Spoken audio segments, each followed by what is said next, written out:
First up, we're going to have Carine Topal. Many of you know her. She's local. She has a workshop in Torrance. Quite a history. She's lived and worked in Jerusalem, Israel, Heidelberg, Germany. She's been on a fellowship in St. Petersburg. She was the poet in residence for the city of Manhattan Beach. She has anthologized poems of children with special needs for quite some time.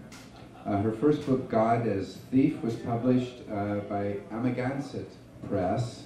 And again, she's in a whole bunch of A-list journals. You can probably Google her and find out most of that yourself. As I say, she's got many poetry awards. In 2007, the Jane Kenyon Poetry Prize. Let's get right to it. Will you please welcome Carine Topal.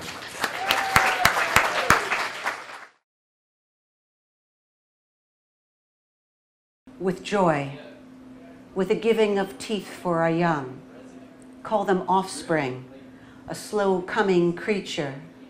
We're a happy lot when we have them, though never a light is off, nor are they always born in the spring. It begins and is never the same with or without them. We are theirs. Our nose or our eyes, the twin brows arched like a code from paradise.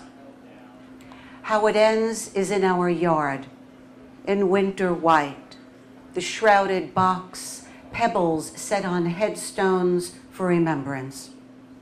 It ends in a field, someone telling a hushed truth, because the ears still take in what the eyes cannot.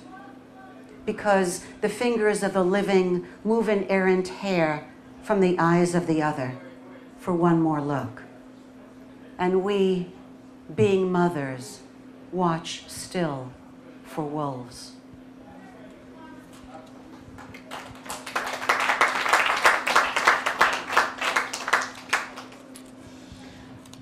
Just to embarrass my son, because one of these poems will be on YouTube, so I got your Russ, just in case, because there are quite a few YouTubers here, if that is a word. So I figured if he can't see me in public, he'll be watching me in an embarrassed fashion in private. And so this is called Plant Sanctuary. I was in Atlanta several years ago with a friend, and it's a great city, and there's a fabulous botanical garden filled with orchids. And it's like this enormous sexual greenhouse with the most beautiful, extraordinary plants. And so this poem came out of that. We didn't know what to call them. Some were clusters of cups with mahogany eyes, others sexual petticoats edged in a mix of reds. We whispered slippers, lipstick.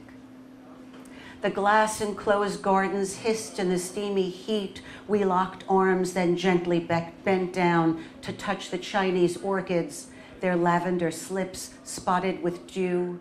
So haughty, we expected a whiskey-edged voice to emerge from the sulfur trumpet.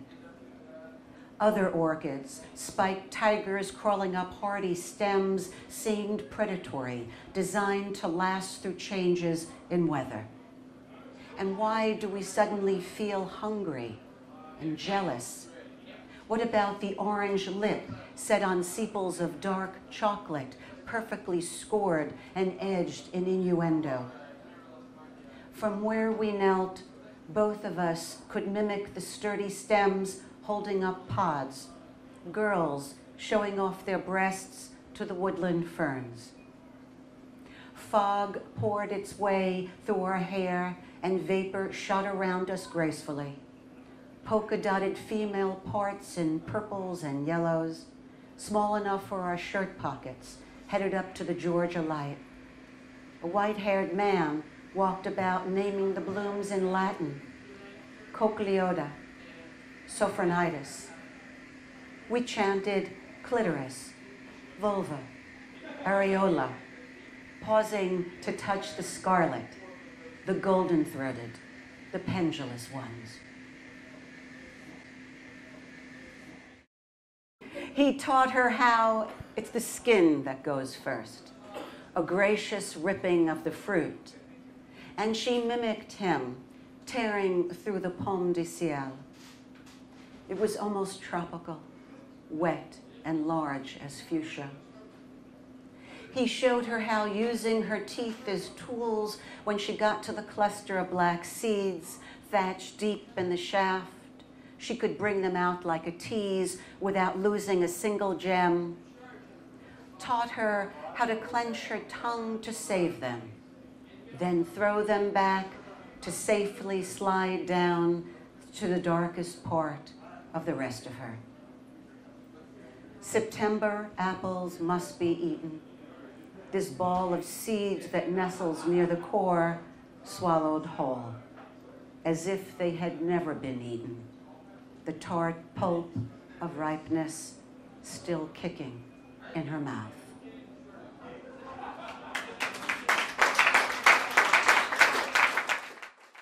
The last poem is taken from a line by Pablo Neruda. In the end, death is an endless kitchen. He was an optimist. Of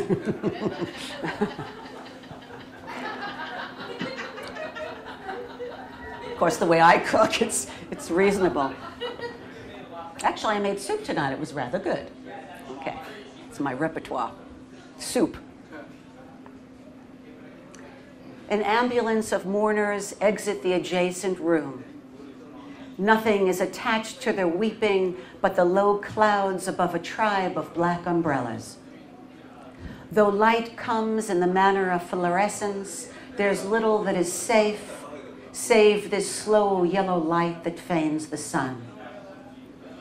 We are finally home in our kitchen, in laced aprons, a soup ladle in one hand, a bottle of Bordeaux in the other. Through a corridor narrow as bones, we see our shadows palming the milky walls, hoping for some usable tenderness. After all, it is the kitchen. But what we want to know is whose sky and how far along is the weather? Who huddles in the carved room of scarlet noise? And isn't the heart a strange shade of red? Thanks so much. Oh.